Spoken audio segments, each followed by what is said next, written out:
रागात पेटून उठले होते. त्यात आता रवीची अवस्था बघून तर त्यांच्या स्वतःवरचा ताबा सुटतो आणि ते तिथेच भानुदासला मारू लागतात. भानुदास पण काही कमी नव्हता. तोही उलट हात उचलत होतात शशिकांतरावांवर. पण शशिकांतराव वरकट होते. आता तर शशिकांतराव भानुदासला खाली पाडून सरळ त्यांच्या अंगावरच बसतात. तुला माहीत आहे तुझा प्रॉब्लेम काय आहे ते? तुला ना तुझ्या इज्जतीचा पडलेली आहे. बहीण पळून गेली याची तुला काळजी वाटत नाहीये, तर तुला तिचा राग अनावर झाला आहे. तर आता इथे तोच राग तू माझ्या आणि गोदाच्या नात्यावर काढण्याचा प्रयत्न करत आहेस.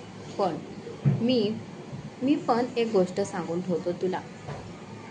काहीही झालं तरी मी तुझ्या बहिणीशीच लग्न करणार. तुला काय करायचं आहे ते कर. बाकी काही झालं तरी मी तुझ्या बहिणीशीच लग्न करणार. तुला तुझ्या दारात येऊन मिरवत तुझ्या बहिणीला लग्न करून माझ्या घरी नांदायला घेऊन जाईन. हा माझा शशिकांत यादवचा शब्द आहे. शशिकांत रागात बोलतात आणि तसंच भानुदासला सोडून देत रवीला उठायला आधार देतात आणि त्याला तिथून घेऊन जातात. भानुदास मात्र रागात तिथेच चरफडत राहतात. एवढं सगळं झालं होतं आणि तुम्ही आम्हाला कानोकान खबर पण लागू दिली नाही. एवढे वर्ष ही गोष्ट लपून ठेवलेली आमच्यापासून. आजी काहीशा रागात आणि काहीशा नाराज होत शशिकांत आणि काकांना बोलत असतात. त्याच नंतर मात्र शशिकांत यांनी जे काही सांगितलं होतं ते ऐकून सगळे सुन्न पडले होते. अनिल तर दोन्ही हात डोक्यावर ठेवून सोफ्यावर बसला होता. विश्वास बसत नव्हता त्याने आज जे काही ऐकलं त्याच्यावर. तर इकडे दामिनीची पण काही वेगळी अवस्था नव्हती. पण सध्या तिला गोदावरीला सांभाळणं जास्त गरजेचं वाटत होतं. कारण गोदावरी ज्या आहेत त्या आता ओक्साबोक्शी रडत होत्या. मी पण बघतो कसं लग्न करते ते तू माझ्या बहिणीशी. मी पण तिला आयुष्यभर पोसायला तयार आहे. पण तुमच्या सारख्या माणसांमध्ये तिला कधीच नांदू देणार नाही. भानुदास पण स्वतःला सावरत उठून उभे राहतात आणि रागातच शशिकांतरावांना बोलतात. तसे शशिकांतराव जे रवीला घेऊन जात असतात ते जागेवरच थांबतात. मागे वळून ते भानुदासकडे बघतात. तिरकस हसून होतं त्यांच्या चेहऱ्यावर, जे बघून भानुदास जास्तच पेटून उठला होता. तू स्वतः तुझ्या बहिणीचा हात माझ्या हातात देशील, लक्षात ठेव. शशिकांतराव पण काय कमी नव्हते म्हणा. त्यालाच आव्हान करून मोकळे झाले होते. पण यावेळी सगळ्यात भरकटली जाणार होती ती गोदावरी. सर देशमुखांच्या घरी एक दिवस चिंतेचा जात होता. वंदनाने उचललेलं एक पाऊल घरातील सगळी शांतता, प्रेम सगळं हिरावून घेऊन गेलं होतं. गोदावरीच्या लग्नाला आता फक्त 5च दिवस बाकी होते. हौसा एका पोरीने तर तिच्या हाताने तिच्या आयुष्याचं वाटोळं करून घेतलं आहे. आता मला माझ्या दुसऱ्या मुलीच्या आयुष्याचं वाटोळं होताना नाही बघायचं. आपण गरीब माणसं, गरीबाला कसली आली आहे ग इज्जत. पण तरीही गोखले परिवारात आपल्यात जुळून आलेले नातेसंबंध तोडले नाहीत. उलट ते स्वखुशीने तयार आहेत आपल्या गोदाला त्यांच्या घरची सून बनवून घ्यायला. आपली गोदा सुखात राहील बघ त्या घरी. दुपारच्या वेळी नेमकं जेवतानाच संपतराव विषयी काढतात. त्यांचं बोलणं ऐकून भानुदास मात्र रागातच हात ताटात झाडत जागेवर उठतात. त्याच नंतर बास झालं बाबा. मी तुम्हाला आधीच सांगितलं होतं की त्यांना नकार कळवा आपला. मला तो मुलगा आणि त्यांचं खानदान अजिबात पसंत नाही. आपल्या पोरी काय आपण विकायला ठेवल्या नाहीत. ही पहिली आवडली नाही तर दुसरी आवडली म्हणून तिच्याशी लग्न करायचं आहे. तो मुलगा इथे वंदनाला बघायला आला होता आणि पसंत गोदाला करून गेला. याला काय अर्थ आहे? तुम्ही पण लगेचच त्यांना होकार कळून टाकला. कशासाठी? 1 नंबरचे खोटारडे लोक आहेत ते. भानुदास रागात जे काही मनात होतं ते धडाधड बोलून जातात. पण त्यांचं बोलणं ऐकून इकडे गोदावरी आता रडायला लागल्या होत्या. जरी त्यांच्या मनात आधी काही नव्हतं, पण आता त्यांनी पण त्यांच्या भावी संसाराची मनात प्रेमाची भावना निर्माण झालीच होती. रडतच त्या आतल्या खोलीत निघून जातात. काय बोललास? लग्न मोडून टाकू? आणि नंतर काय? कोण करणार आहे तुझ्या बहिणीशी लग्न? अरे तिच्या नशिबाने एवढ्या चांगल्या घरचं स्थळ चालून आलं आहे, नाहीतर मोठीने तर तोंडात शेण घातलंच आहे आपल्या. आता हिचं ठरलेलं लग्न मोडून हिला काय घरीच बसून ठेवतो का? अरे कोण डुंकून बघणार नाही परत आपल्याकडे, ते काही नाही. लग्न तर हे होणारच, आणि जो कोणी या लग्नात आडकाठी करायचा प्रयत्न करेल ना, त्याची गाठ माझ्याशी आहे. संपतराव जुना काळ होताच असा. त्यांना भावकी, गाव, गोतावळा सगळ्याच गोष्टींचा महत्त्वाच्या होत्या. सगळ्यात महत्त्वाचं म्हणजे माणुसकी महत्त्वाची होती. शब्द दिला तर तो निभावणारच निभावणार. मग भलेही घरात खायला काही नसेल, पण दिलेला शब्द खाली पडू देत नव्हते कधी. हे बघ भानू, तुझे बाबा बरोबर बोलत आहेत. आधीच का गावात कमी नाचक्की होत आहे आपली.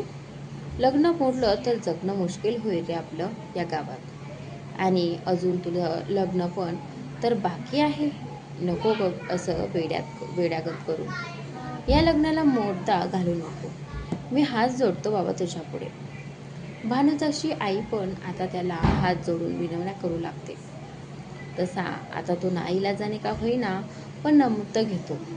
पण शशिकांतराव यांच्यावर राग मात्र जास्तच वाढत गेला होता.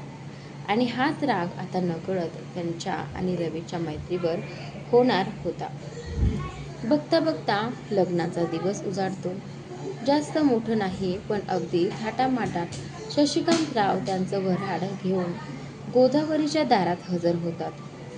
सांगितल्याप्रमाणे अगदी मिरवत गोदावरीच्या गळ्यात त्यांच्या नावाचं मंगळसूत्र चढवलं होतं. लग्न झालं तसं कानपिळ्यासाठी नवरीच्या भावाला वरती बोलवण्यात आलं. परिस्थितीचं भान ठेवून एक वेळ कोणत्याच कार्यात सहभागी न झालेला भानुदास कानपिळ्यासाठी मात्र काही वाद न घालता हजर राहतो. पण तिथेही दोघेजण नजरेनेच एकमेकांना खुन्नस द्यायला विसरत नव्हते. बघणाऱ्याला नॉर्मल वाटेल, पण त्यांचं बोलणं किती कडू होतं हे फक्त त्यांच्या जवळ उभा राहिलेल्या गोदावरी आणि रवीलाच समजलं होतं. असं नको समजू की लग्न झालं म्हणजे मी सगळं काही विसरून जाईन. माझ्या आईबापामुळे माझा नाईलाज झाला, म्हणून माझ्या बहिणीचं लग्न तुझ्याशी होऊ दिलं. त्याचनंतर मात्र नाही तर तुला माझ्या दारात पण उभं केलं नसतं मी कधी. लग्न झालं असतं तरी तुझा आणि माझा काही संबंध नाही. तुझ्या आणि माझ्यात कोणतंच नातं नाही. भानुदास नजरेनेच खुन्नस देत शशिकांतरावांना बोलतात. त्यांचं बोलणं ऐकून गोदावरी तर एवढ्या घाबरून गेल्या होत्या की अक्षरशः डोळे पाण्याने काठोकाठ भरले गेले होते. पण त्यांची नजर वर करून बघायची हिंमत होत नव्हती. पण कितीही प्रयत्न केला तरी त्यांचा हुंदका फुटतोच, जो शशिकांतराव त्यांच्या अगदी जवळ उभा राहिल्यामुळे. त्यांना लगेच समजतं तसे ते समोर भानुदासच्या नजरेला नजर भिडवतात. गोदावरीचा हात हातात घेतात, जे बघून भानुदासच्या कपाळावर आठ्यांचं जाळं तयार होऊ लागतं. तू मान्य कर किंवा नको करू, तुझी बहीण आता माझी बायको आहे. आणि हे सत्य तू मान्य केलं काय आणि नाही केलं काय तरीही आता मला फरक पडणार नाही. आमच्या नात्यावर याचा काहीच परिणाम होणार नाही. याच जन्मात काय जन्मोजन्मीसाठी देवाने आमच्या नात्याची गाठ घट्ट बांधली आहे. आणि तू कितीही प्रयत्न केला तरी तू कधीच यात सफल होणार नाही. शशिकांत पण अगदी सडेतोड उत्तर देतात. पण त्यांचं बोलणं ऐकून आता नकळतच शशिकांतरावांच्या हातात आपला घट्ट हात करून बसली होती. तर याच गोष्टीला शशिकांतरावांनी त्यांची संमती समजली होती. तुझं एक नातं जोडलं गेलं असलं ना, तरी आता तुझ्या या एका नात्यासाठी इथे 2 नात्याची आहुती दिली जाईल. मी भानुदास आज तुझ्या या लग्नाच्या अग्निकुंडात गोदावरीशी असलेलं माझं नातं तोडून भावा बहिणीच्या नात्याची आहुती देतो. आणि दुसरं नातं तुझ्या भावाबरोबर असलेल्या माझ्या जिवलग मैत्रीचं. आजपासून तुझी आणि माझी यारी खतम. ज्यासारखा मित्र असण्यापेक्षा एखादा दुश्मन पाळलेला बरा. जिवलग मित्र होतास तू माझा, पण आता भानुदास तोंडाला येईल ते बोलून जातात आणि तोंड फिरून मागे एकदा पण वळून न बघता निघून जातात. पण त्यांचं बोलणं ऐकून इकडे गोदावरी पूर्णपणे खचून गेल्या होत्या. आता डोळ्यातून अश्रू अडकून धरणं जमलंच नाही त्यांना. तसं त्यांच्या दोन्ही डोळ्यातून पाण्याच्या धारा लागतात. तर रवीची पण काही वेगळीच अवस्था नव्हती. कोणती गोष्ट कुठे घेऊन गेला भानुदास. मुळात त्याचा स्वभाव आधीपासूनच तापट होता. पण आज रागाच्या भरात तो सगळंच उद्ध्वस्त करून गेला होता. त्याचं हे वागणं रवीला पण पटत नाही आणि नकळतच त्यांच्या मनात आता भानुदाससाठी राग निर्माण होतो. शशिकांतच्या मात्र भानुदासचं बोलणं जिव्हारी लागलं होतं. या सगळ्या गोष्टींसाठी ते स्वतःला दोष देत होते. त्यांनी समजून घेतलं असतं तर कदाचित आज भानुदास एवढं पुढचं बोलून गेला नसता. पण आता सगळं घडून गेलं होतं. आता काय सगळं ठीक होणार होतं का? शशिकांतरावांचं बोलणं ऐकून घरात अशी भयान शांतता पसरली होती की काय बोलू सोय नाही. थोडा वेळ कोणीच कोणाशी काही बोलत नाही. सगळे फक्त एकमेकांच्या तोंडाकडे बघत होते. एवढं सगळं झालं होतं आणि तुम्ही आम्हाला कानोकान खबर पण नाही लागू दिली. एवढे वर्ष ही गोष्ट लपवून ठेवली आमच्यापासून. आजी काहीशा रागात आणि काहीशा नाराज होत शशिकांत आणि काकांना बोलतात. शशिकांत यांनी जे काही सांगितलं होतं ते सगळे सुन्न पडले. अनिल तर दोन्ही हात डोक्यावर ठेवून सोफ्यावर बसला होता. विश्वास बसत नव्हता त्याने आता जे काही ऐकलं त्याच्यावर. इकडे तर दामिनीची पण वेगळी अवस्थाच नव्हती. पण सध्या तिला गोदावरीला सांभाळणं जास्त गरजेचं वाटत होतं. कारण गोदावरी आता ओक्साबोक्शी रडत होत्या. याच गोष्टीमुळे आपल्या घरी येत नाहीत. आपण जरी तिकडे गेलो तर तो घरातून बाहेर निघून जातो. कोण आई? अक्षय काहीच आठवत बोलतो. त्यावर गोदावरी रडतच हो मध्ये मान हलवतात. आई बाबा होते तोपर्यंत माहेरी जायला काही वाटत नव्हतं. पण आई बाबा गेल्यापासून माझी एकदा पण माहेरी जायची इच्छा झाली नाही. कारण फक्त हेच दादाचं माझ्याशी तुटकं वागणं. रडतच गोदावरी कशाबशा बोलतात. मला माफ कर गोदा. माझ्यामुळे तुला तुझ्या भावाचा राग सहन करावा लागत आहे. पण मी खरं सांगतो, तुला जेव्हा पहिल्यांदा बघितलं ना तेव्हा तूच माझ्या मनात भरली होतीस. मनात तू असताना मी तुझ्या बहिणीशी लग्न कसं करू शकतो? ना मी खुश राहिलो असतो ना तिला खुश ठेवू शकलो असतो.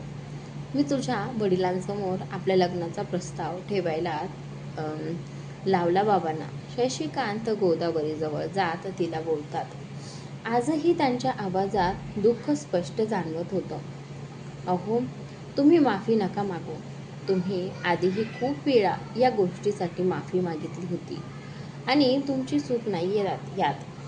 इथे दादाच चुकला आहे. त्याने दुसऱ्या गोष्टीचा राग तुमच्यावर काढला आणि दिवसेंदिवस त्या रागाला हवा पण देत राहिला. गोदावरीला पण शशिकांतरावांच्या वागण्यात काही वावगं वाटलं नव्हतं. त्यामुळे त्यांच्यावर रुसवा नव्हताच त्यांचा. एक एक करून आपली आपली मतं मांडत होता. पण अनिल मात्र अजून पण शांतच होता. एवढा वेळ दारात उभं राहून ऐकत असलेला तो रोहन आतमध्ये आला होता. त्याने त्याच्या बाबांची आणि काकांची माफी मागितली होती. बाबा, काका, मला नाही करायचं लग्न. ज्या घरात तुमचा अपमान असेल तिथे नातं जोडायचंय मला नाही करायचं कोमलशी लग्न. रोहनने क्षणात त्याचा निर्णय बदलला होता. जे बघून आता सगळे त्याच्याकडे बघू लागतात. तर अनिल जो एवढा वेळ कपाळावर हात ठेवून डोळे बंद करून बसला होता तो पण रोहनकडे बघू लागतो. तर आजचा भाग इथे संपतो. पुढील भाग पाहण्यासाठी चॅनलला सबस्क्राईब नक्की करा.